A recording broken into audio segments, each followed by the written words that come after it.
मुद्रा मैं आपको दूंगा, आप इतनी दूर प्रवचन देने जाते हो, उसकी जगह प्रवचन मुझे दे दो। ठीक है।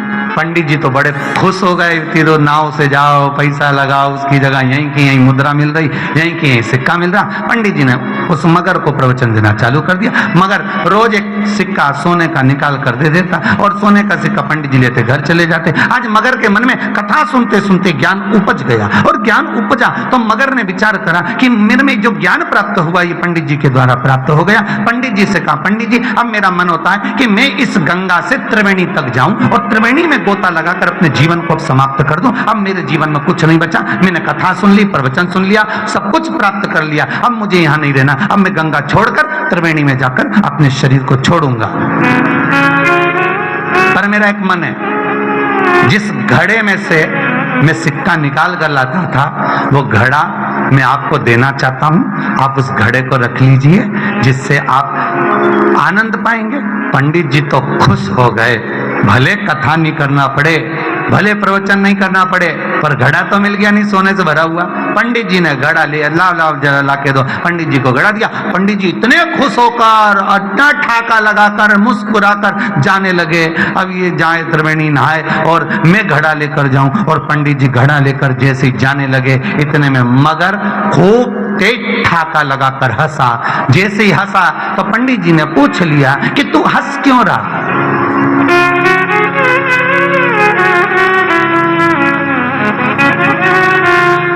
तेरा ठाका लगाने का कारण क्या है? तेरे हंसने का कारण क्या है? तेरे मुस्कुराने का कारण क्या है? तो इतना हंस क्यों रहा है? उसका क्या कारण है? मगर बोला, मैं नहीं बताऊंगा। तुम्हारे गांव में एक रामू नाम का धोबी रहता है, उसके पास में एक गधा है, उस गधे से जाकर पूछना कि मगर क्यों ठाका लगाकर हंसाता। पंडित जी ने मन में सोचा, मैं इतना विद्वान पंडित, लोग मुझसे पूछने आते कि मकान कब बनाऊं, छोरा छोरी का ब्याह कब करूं, कब मुंडन करूं, कब ये करूं, कब वो करूं, और मैं गधे के पास जाकर पूछूं कि मगर क्यों हंसाता ठाका लगा। मैं ये तो मेरे को मूर्ख समझ रहा, ये तो मेरे को पागल समझ रहा। पंडित जी ने नहीं पूछा। फिर भी एक बार सामने से रामू जब जा रहा था धोबी और उस गधे के साथ जा रहा था, तो पंडित जी ने कहा पूछ ही लो। अब मन में बात तो खटके ना, किसी की बात अब सुन लो, सुनने के बाद मन में तो खटके, रात की नींद नहीं आए, जब तक उसकी पता नहीं लगा लो तुम कि आखिर सही है कि गलत है, तो जब तक तो तुम्हें नींद नहीं आने वाली। बड़ी मुश्किल से खटक गया, और ऐसा खटका पंडित जी ने रोक लिया उस रामू के उस गधे को, और गधे से पूछा, ए गधे, मुझे ये बता कि वो मगर मुझे देखकर हंसा क्यों? जब मैं घड़ा लेकर चला तो मुझे देखकर क्यों हंसा? तब उस गधे ने कहा, वो मगर बड़ा समझदार है, उसको मालूम है कि मैं गधे की योनि क्यों पाया। तो पंडित जी बोले, तू गधा क्यों बना? तेरी सुना दे ला। तो उसने कहा, मेरे गधे बनने का कारण एक है कि मैं भी पूर्व समय का बहुत विद्वान था, बहुत विद्वान, बहुत विद्वान, मुझ में भी बड़ी विद्वत्ता थी। फिर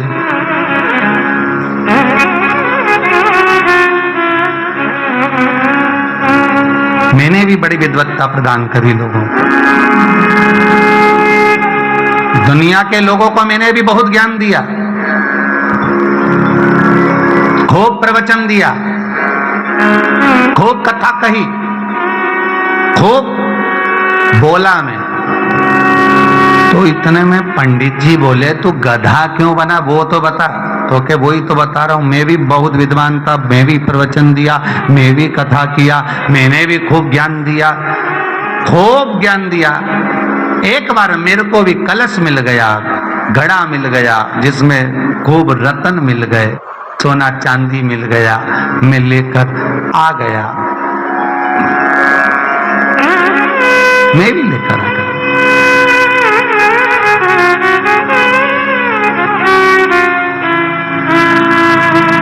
गधे की योनि क्यों मिली वो तो बता। बस कारण इतना सा हुआ कि जो ज्ञान मैंने दुनिया को दिया वो मैं अपने में नहीं उतार पाया, इसलिए गधे की योनि को पा गया। कलश तो मिल गया, सोना चांदी भी मिल गया। आप प्रवचन करेंगे, कथा करेंगे, विद्वत्ता रखेंगे, दुनिया को ज्ञान बांटेंगे, आप धन तो कमा लोगे, आप धन तो एकाग्रित कर लोगे, पैसा भी जोड़ लोगे, संपदा भी बना लोगे, जमीन जायदाद भी बना लोगे, घर बंगला भी बना लोगे। पहले भी कथा में कहा, आज फिर कहते हैं, 5 कार जितने भी वर्णन किए हैं, इन 5 कारों में से एक कार है कथाकार। जितनी बात कहे उतनी बात खुद पर भी अमल करे तो राष्ट्र को संवरने में देरी नहीं लग सकती। हम खुद सुधरे, गायत्री परिवार हम सुधरेंगे, जम के बोलिए युग सुधरेगा, हम बदलेंगे युग बदलेगा। बदलोगे कब, वो भी तो तारीख निश्चित होना चाहिए। सुधरोगे कब, वो भी तो तारीख निश्चित होना चाहिए। दुनिया के लोग तो सिधरने के समय पे कि बेटा मुझे भगवान की कथा सुना दे। दुनिया के लोग प्राण छूटते समय, कोई मर रहा है, किसी के प्राण जा रहे हैं और बहू गीता जी का पाठ सुना रही, सुनाओ। पर किसी किसी घर में तो हमने ये तक देखा कि कोई मर गया, उसके बाद भी गीता जी को वाचन किया जा रहा है। मरने वाले के पीछे गरुड़ पुराण लोग बांटते थे, आजकल गीता जी का पाठ सुनाते हैं। जब कोई मर गया उसके बाद उसका अंतिम संस्कार हो गया तो घर में बैठकर गीता बांच रहे हैं। गीता मरे हुए जीव को नहीं सुनाई गई थी। अर्जुन मरा नहीं था जिस समय भगवान कृष्ण ने गीता का वाचन किया था। अर्जुन के प्राण नहीं छूटे थे जिस समय भगवान कृष्ण ने गीता सुनाई। अर्जुन मरा नहीं था जिस समय भगवान कृष्ण ने गीता सुनाई। अर्जुन का मन सो चुका था, आत्मा झंझोड़ चुकी थी, आत्मा सो चुकी थी। गीता मरे हुए को सुनाने का प्रसंग नहीं है। गीता जब ये मन, ये आत्मा काम में, लोभ में, आसक्ति में, वासना में, तृष्णा में, अपनों में फंस जाए, उसको निकालने का, उसको जगाने का प्रसंग है गीता। पर दुनिया के लोग, कोई मर गया तो गीता जी बात लो, चलो आजकल फैशन में हो गई, गरुड़ पुराण की जगह लोग गीता जी बात। तो मर गया उसको गीता क्या सुनाओ, तो निपट के गया उस। गीता तो वो कि जीते जी भजन करता, अच्छा कर्म कर कर चलता, नाम स्मरण कर कर चलता। भगवान स्वयं गीता में कहते हैं, लता पत्र पक्षी पशु हर एक में मैं समाया हूं।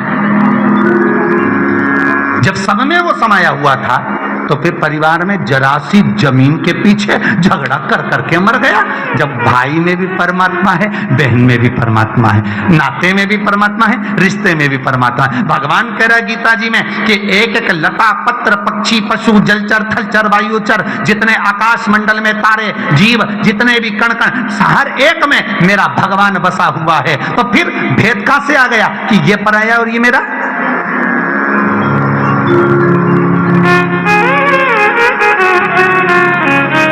जेठानी के बच्चे को अगर चाय बना कर दी, कम दूध की दे दी, खुद के बच्चे को चाय बना कर दी, ज्यादा की दे दी।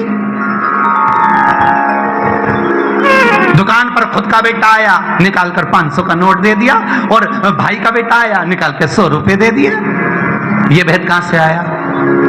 अरे सीधी सीधी प्रसंग है, तुझ में रब दिखता है यारा, मैं क्या करूं?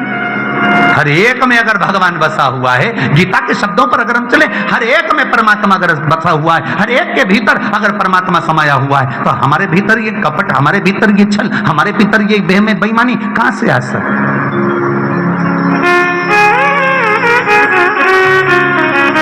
पहले कहा था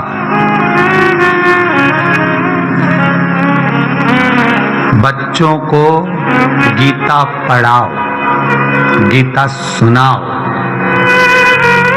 जो बच्चे गीता पढ़ते नहीं, सुनते नहीं, एक दिन अदालत में खड़े होकर गीता पे हाथ रखना पड़ता है।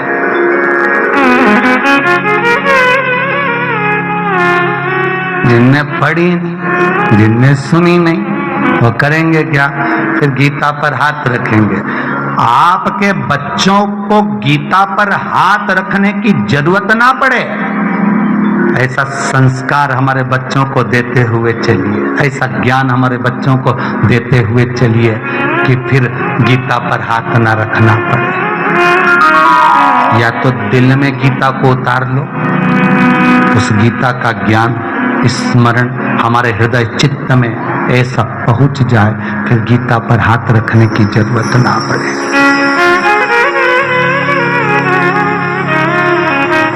भगवत गीता की बात चल रही, नहीं तो तुम पड़ोसन गीता की बात कर लो। तो तुम्हारा क्या भरोसा, सुनने वाले बड़े चतुर चतुर होते हो कि गुरुजी बोले हैं गीता को हृदय में उतार लो। अब इनकी चित्त वृत्ति में कौन सी गीता बैठी अभी कौन जाने। यहाँ जो गीता चल रही है श्रीमद् भगवत गीता की बात चल रही हो, चित्त वृत्ति में उतारी।